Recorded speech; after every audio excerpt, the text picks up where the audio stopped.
नमस्ते, मैं कमलेश। दिल की बात में आपका स्वागत है।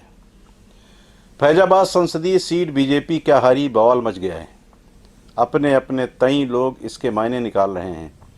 ऐसी ऐसी टिप्पणी की जा रही है जिसे सुनकर हंसी भी आती है, क्रोध भी जन्म लेता है और निराशा भी उत्पन्न होती है। लोकसभा चुनाव के परिणाम 4 जून को जैसे ही आए, फैजाबाद संसदीय सीट पर भाजपा प्रत्याशी की जीत अंकित न होते देख पक्ष और विपक्ष ने टिप्पणियों का ऐसा ज्वार उठा मानो सनातन धर्म की नैया बस समंदर में डूबने ही वाली है। एक सीट ने जीत और हार के मायने बदल दिए। अयोध्या के कथित संत ने तो ऐसी टिप्पणी कर दी है जिसे सुनने पर ऐसा प्रतीत होता है जैसे हम कपिल शर्मा शो देख रहे हैं। हंसी आती है उनके विचार और भविष्यवाणी सुनकर। यह कथित संत कौन है, उन्होंने क्या कहा और किसे श्राप दिया है, उस पर अपने भाव रखने से पहले मैं आपको याद दिला दूं कि आज़ादी के बाद गोवंश की रक्षा के लिए आंदोलन शुरू हो गए थे। 1965 में अंग्रेजों के शासनकाल से चल रहे गोकसी अड्डे को बंद करने की मांग लेकर धर्म सम्राट करपात्री जी महाराज के नेतृत्व में तत्कालीन शासकों को हतोत्साहित करने और अपनी मांग पूरी करने के लिए सियासत का सहारा लिया गया। बताया जाता है कि उस समय श्रीमती इंदिरा गांधी ने करपात्री जी महाराज से आग्रह किया कि वह राम राज परिषद के बैनर तले चुनाव न लड़वाएं और उनकी पार्टी को सहयोग दें। सरकार आने पर गोकसी अड्डे बंद कराने का निर्णय ले लिया जाएगा।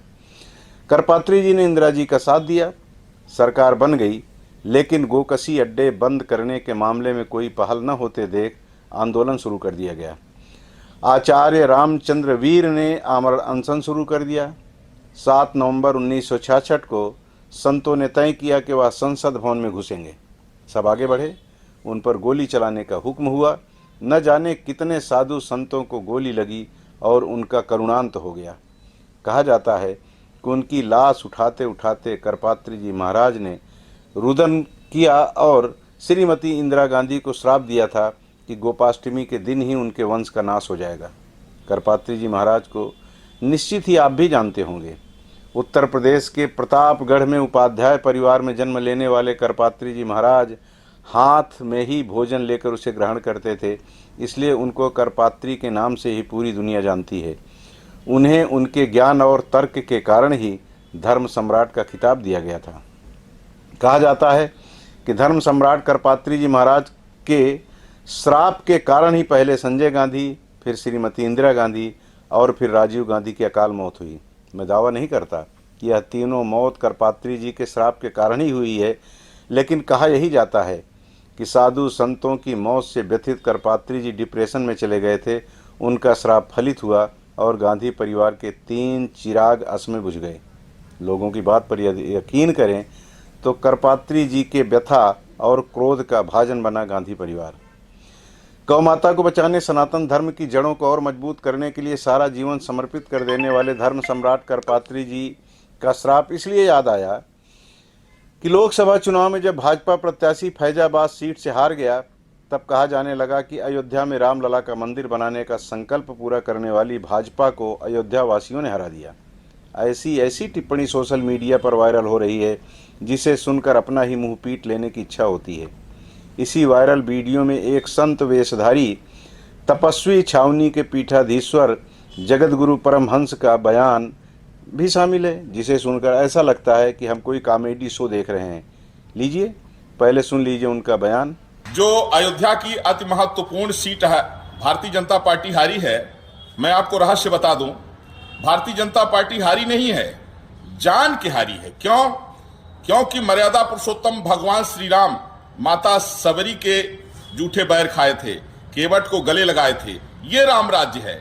तो भारतीय जनता पार्टी ने निर्णय किया कि यहां इंडी गठबंधन ने जिस प्रत्याशी को टिकट दिया है वह दलित समाज से हैं और अत्यंत वयोवृद्ध हैं।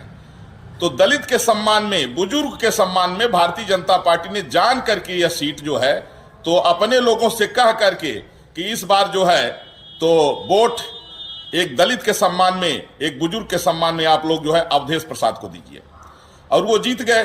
यह महाराज जी यही नहीं रुके, उन्होंने भविष्यवाणी कर दी, या यूं कह दे कि श्राप दे दिया कि 1-2 माह के भीतर ही यहाँ से चुने गए सांसद अवधेश प्रसाद मर जाएंगे। मैं आपको बता रहा हूं कि इतने बुजुर्ग हैं वो कि एक ही 2 महीने के मेहमान हैं। तो एक तो विधायक थे, वो सीट जो छोड़े हैं वो भाजपा जीत लेगी चुनाव होगा तो, और 1-2 महीने के बाद में जैसे ही ये मरेंगे अवधेश प्रसाद, फिर जब चुनाव होगा तो फिर भारतीय जनता पार्टी लगभग 5 लाख वोटों से यहां जीतेगी। आपको भी इन कथित संत का बयान सुनकर कष्ट हो रहा होगा और चेहरे पर हंसी की छाया भी दिख रही होगी। वो इसलिए कि जिस अयोध्या में बैठकर संत जी इस तरह की बात कर रहे हैं, जिस अयोध्या विधानसभा में तो आपको भी पता है कि वहाँ से भारतीय जनता पार्टी के प्रत्याशी को लीड मिली थी, लेकिन फैजाबाद संसदीय सीट से वो चुनाव हारे थे। उस अयोध्या में रहने वाले अवधेश नामधारी जो भी लोग होते हैं उनके प्रति बड़ा सम्मान इसलिए रखते हैं कि अवधेश मतलब अवध के ईश, वो राजा दशरथ को भी कहा जाता है, भगवान राम को भी कहा जाता है। और उसी अयोध्या को लोग लेकर, उसी भगवान राम को लेकर जिस तुलसीदास जी ने जो रामचरितमानस की रचना की, उसमें एक जगह उन्होंने लिखा है, सिया राम मैं सब जग जानी, करहूँ प्रणाम जोरी जुग पानी। यानी इस धरा पर जितने पुरुष हैं सब राम हैं, जितनी स्त्रियां हैं वो सारी की सारी माता सीता जैसी हैं। तो उस अयोध्या में बैठ कर के कोई किसी अवधेश नामधारी व्यक्ति को कैसे इस तरह का श्राप दे सकता है। खैर, ब्रह्मांड के कण कण में विद्यमान भगवान राम, जिन्हें सारी दुनिया मर्यादा पुरुषोत्तम के रूप में पूजती है, उन आराध्य देव के जन्म स्थान पर रहकर ऐसी बेतुकी बात करने वाले महाराज जी को संत धर्म की मर्यादा का भी ख्याल नहीं रहा। यह संत कम एक पार्टी के कार्यकर्ता अथवा प्रवक्ता अधिक लगते हैं। इन्हें इस बात का भी इल्म नहीं रहा कि जमहूरियत में प्रजा ही मालिक होती है। मालिक ने जिसे अपना प्रतिनिधि बनाकर भेजा है, यदि उसे हम अपमानित या श्रापित करते हैं तो निश्चित यह मतदाताओं का अपमान है। जगत गुरु परमहंस महाराज, मेरी औकात आपके किसी कथन पर टिप्पणी करने की नहीं है।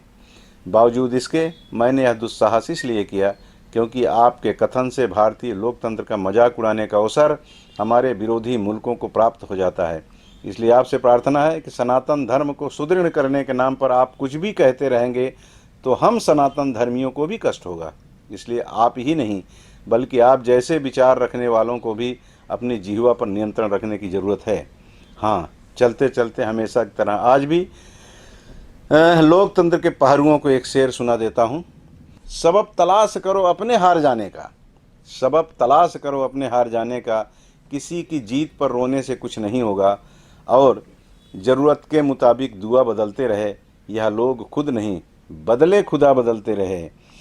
मेरे इस चैनल को सब्सक्राइब कर और अपने बहुमूल्य विचारों से हमें अवगत कराकर मेरी हौसला अफजाई ज़रूर कीजिएगा। नमस्ते।